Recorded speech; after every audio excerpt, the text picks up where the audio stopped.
Assalamualaikum warahmatullahi wabarakatuh. Shalom, Om Swastiastu, Namo Buddhaya, salam kebajikan. Pada hari ini saya akan menyampaikan tentang dari mana sih sebenarnya makhluk ini, dari mana sih sebenarnya manusia ini. Kita akan coba bahas itu. Menurut Syekh Abdul Qadir Jailani mengatakan bahwa awal penciptaan makhluk itu dari ruh Muhammad Rasulullah Shallallahu Alaihi Wasallam, utusan Allah yang ada di bumi, manusia satu-satunya yang dipercaya oleh Allah, dan itu memang ruh. Sekarang kita kembali ke awal penciptaan makhluk. Jadi awal penciptaan makhluk itu dari ruh Muhammad.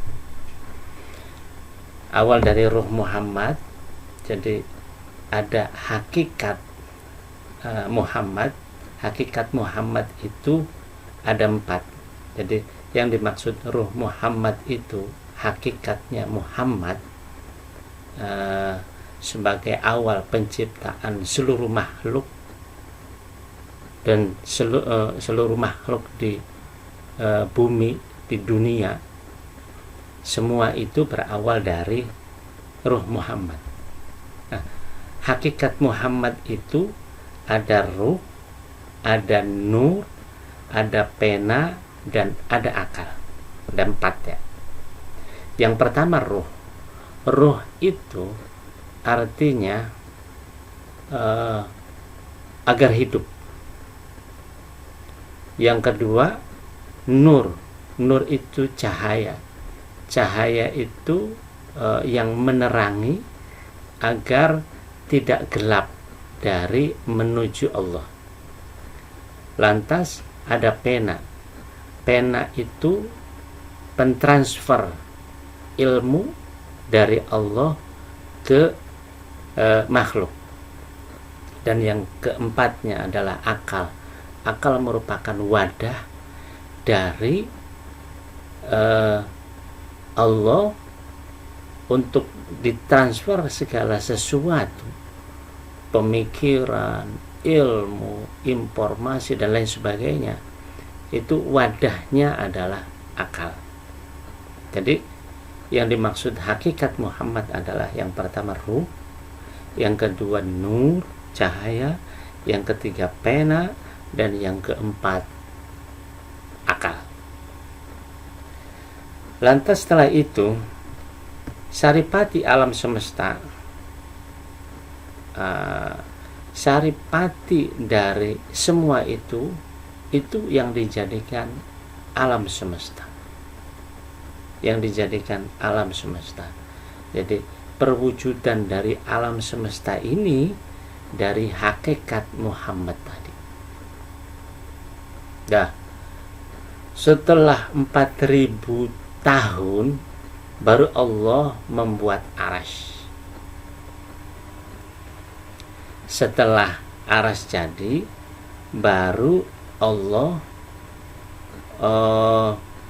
semua ruh manusia atau ruh qudsi di alam lahut atau negeri asal manusia, semua ruh qudsi, ruh manusia, ruh alam semesta ini hidup di alam lahut, namanya negeri asal manusia. Lantas setelah itu diturunkan ke ruh sultani, adanya di alam Jabarut. Apa ruh sultani itu? Ruh sultani itu antara Tuhan dengan makhluk. Nah, itu namanya ruh sultani. Jadi ruh yang menyambungkan antara Tuhan, antara Allah dengan makhluk, itu namanya ruh sultani, adanya di alam Jabarut. nama alamnya itu alam Jabarut. Setelah itu baru diturunkan ke ruh sirrani. Ruh sirrani itu ada alamnya namanya alam malakut. Lantas diturunkan lagi yang keempatnya, namanya ruh jusmani. Ruh jusmani itu adanya di alam mulk. Nah, lantas yang kelimanya alam mulk itu diturunkan ke jasad manusia.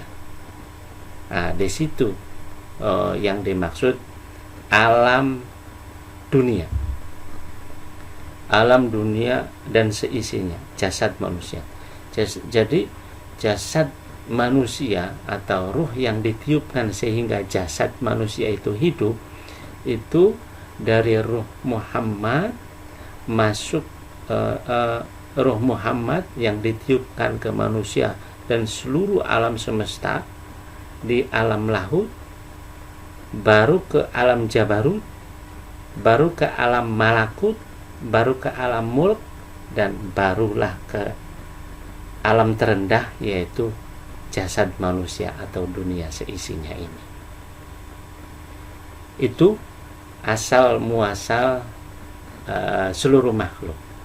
Sehingga kenapa seluruh makhluk harus tunduk kepada apa yang disampaikan oleh Muhammad Rasulullah?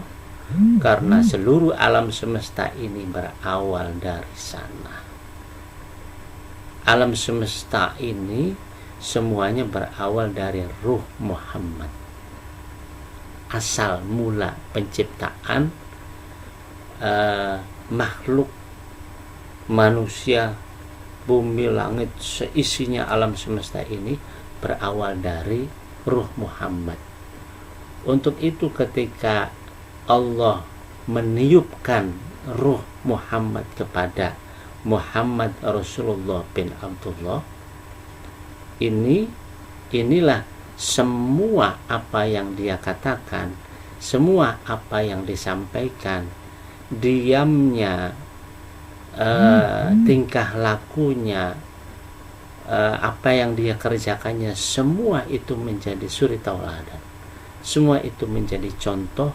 Bahkan apa yang dikatakannya, yang disampaikan, baik itu berbentuk Al-Quran maupun hadis, itulah yang menjadi tuntunan manusia dan seluruh makhluk di dunia ini.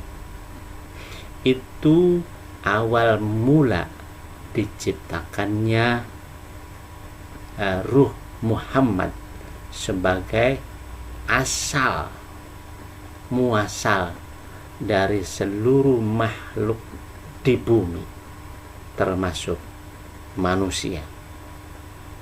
Jadi semuanya ini berawal dari ruh Muhammad. Itu menurut Syekh Abdul Qadir Jailani. Terima kasih untuk kesempatan ini. Nanti kita akan ketemu lagi. Terima kasih. Assalamualaikum warahmatullahi wabarakatuh. Shalom, Om Swastiastu, Namo Buddhaya, salam kebajikan.